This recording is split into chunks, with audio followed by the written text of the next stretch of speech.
15 जानेवारीनंतर सोयाबीनचे बाजारभाव राज्यासह देशात करणार 7,000 रुपयांचा टप्पा पार. देशात सोयाबीनची टंचाई निर्माण. बाजार कडाडल्यामुळे शेतकऱ्यांमध्ये मोठ्या आनंदाचं वातावरण आता त्या ठिकाणी निर्माण झालं आहे. सोयाबीन विक्रीमधून खऱ्या अर्थानं आता शेतकऱ्यांना त्यांच्या मालाचं मोल आता मिळणार आहे. सोयाबीनची हमीभाव खरेदी देखील आता जोरदार सुरू असून याला देखील मुदतवाढ मिळाली आहे.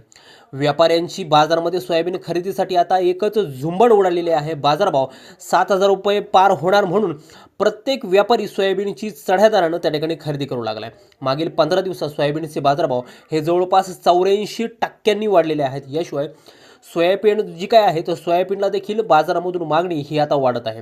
शिवाय सोयाबीनची निर्यातही आता देशामधून 38% वाढलेली आहे. नेमकं याच पार्श्वभूमीवरती सोयाबीनला दर कडाडणार का अशी चर्चा शेतकऱ्यांमध्ये आहे. आणि नेमकं या संदर्भात एक महत्त्वाचा अपडेट व्हिडिओच्या माध्यमातून आपण जाणून घेणार आहोत. त्यामुळे व्हिडिओ अगदी शेवटपर्यंत काळजीपूर्वक पाहा. चॅनलवरती जर नवीन असाल चॅनल सबस्क्राईब देखील करा. शेतकरी मित्रांनो, आपण जर का पाहिलं तर सोयाबीनचे जे बाजारभाव आहे ते सोयाबीनचे बाजारभाव, सोयाबीनचं लागवड क्षेत्र किती आहे, याशिवाय मागणी आणि पुरवठा हा नेमका कसा आहे, सोयाबीन मार्केटमध्ये नेमकं किती येते आणि जी काय सोयाबीनची निर्यात आणि निर्मिती आहे ती नक्की किती होते, या सर्व गोष्टींवरती सोयाबीनचे दर हे त्या ठिकाणी अवलंबून असतात.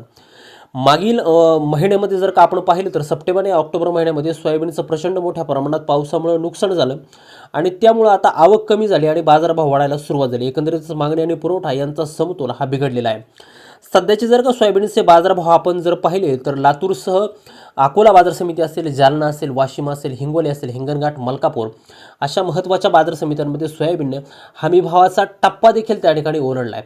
जवळपास या बाजारामध्ये सरासरी 5,000 ते 5,200 रुपयांच्या दरम्यान बाजारभाव मिळतोय. तर वाशिम या बाजार समितीमध्ये सोयाबीनला त्या ठिकाणी 6,400 ते 6,800 रुपयाच्या दरम्यान टॉप 1 क्वालिटीच्या सोयाबीनला बाजारभाव मिळतोय. एकंदरीतच सोयाबीननं जी काय हमी भावाचा जो काय टप्पा आहे तो आता त्या ठिकाणी पार केला. दुसरीकडे जी काय सोयाबीनची हमी भावानं खरेदी आहे ती देखील मोठ्या प्रमाणात आता त्या ठिकाणी सुरू आहे आणि यालाही त्या ठिकाणी सरकारच्या वतीनं मुदतवाढ देण्यात आली आहे.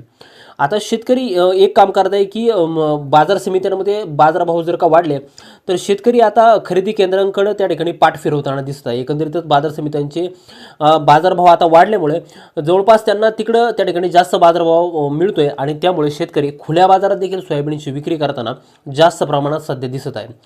सध्या जर का आपण पाहिलं तर फार थोडे शेतकऱ्यांकडे आता सोयाबीन शिल्लक आहे. बाकीचं जे काही उरलेलं सोयाबीन आहे ते आता व्यापाऱ्यांकडे आहे. कारण की जसा मळणीचा हंगाम सुरू झाला तसं जे काय सोयाबीन हळूहळू बाजारात यायला लागलं तसं शेतकऱ्यांनी ते त्या ठिकाणी विकायला सुरुवात केली आणि जवळपास 50 ते 60% शेतकऱ्यांनी सोयाबीन हे आता पूर्णपणे विकून टाकलेले आहे. आणि याचमुळं सोयाबीनचे जे काय बाजारभाव आहे ते आता त्या ठिकाणी वाढायला सुरुवात झालेली आहे. एकंदरीत जर का आपण दुसरी गोष्ट जर पाहिली तर हे बाजारभाव वाढण्यापाठीमागं दुसरा एक घटक कारणीभूत आहे, तो म्हणजे सोयाबीनपासून निर्माण होणारी सोयाबीन. आता सोयाबीन जी काय आहे ती सोयाबीन कुक्कुटपालन आणि पशुपालन या महत्त्वाच्या 2 उद्योगांमध्ये अतिशय महत्त्वाची भूमिका त्या ठिकाणी बजावत असते खाद्यासाठी. आणि म्हणूनच देशभरातून आणि परदेशातून भारताच्या सोयाबीनला ही प्रचंड मागणी त्या ठिकाणी असते. कारण भारताचा सोयाबीनचा जो निर्यातीचा दर आहे तो इतर देशांपेक्षा त्या ठिकाणी परवडतो आणि सोयाबीनची क्वालिटी देखील त्या ठिकाणी चांगली आहे. म्हणून भारताचा सारखा देश जो काय आहे तो जपान असेल, सिंगापूर असेल, इंडोनेशिया असेल किंवा मध्य आशियाई देश असतील, युरोपीय देश असतील, बांगलादेश असेल, श्रीलंका असेल अशा महत्त्वाच्या देशांना त्या ठिकाणी सोयाबीनची निर्यात करत असतो. आणि या निर्यातीच्या माध्यमातून भरपूर मोठ्या प्रमाणामध्ये परकीय चलन जे काय आहे ते त्या ठिकाणी भारतामध्ये येत असतं आणि हे जे काय आहे ते भारतातील सोयाबीनचे बाजारभाव हे त्या ठिकाणी प्रभावित करत असतात. एकंदरीतच आज जर का बाजारभाव आपण जर पाहिले तर त्या ठिकाणी वाशिम बाजार समितीमध्ये 6,400 रुपयांचा सर्वात टॉपचा रेट त्या ठिकाणी सोयाबीनला मिळाला आहे. लवकरच हे बाजारभाव जवळपास त्या ठिकाणी जानेवारीमध्येच त्या ठिकाणी 7,000चा टप्पा देखील पार करतील अशी एक शंका त्या ठिकाणी अलीकडे येऊ लागली. त्यामुळे शेतकरी मित्रांनो, तुमचं जर का सोयाबीन त्या ठिकाणी विक्रीसाठी असेल आणि तुम्ही जर का ते बाजारामध्ये आणणार जर असाल विक्रीसाठी तर रोजचे बाजारभाव पाहून त्या ठिकाणी सोयाबीन विक्रीचं नियोजन करणं तुम्हाला नफा देणारं त्या ठिकाणी ठरवू शकतं.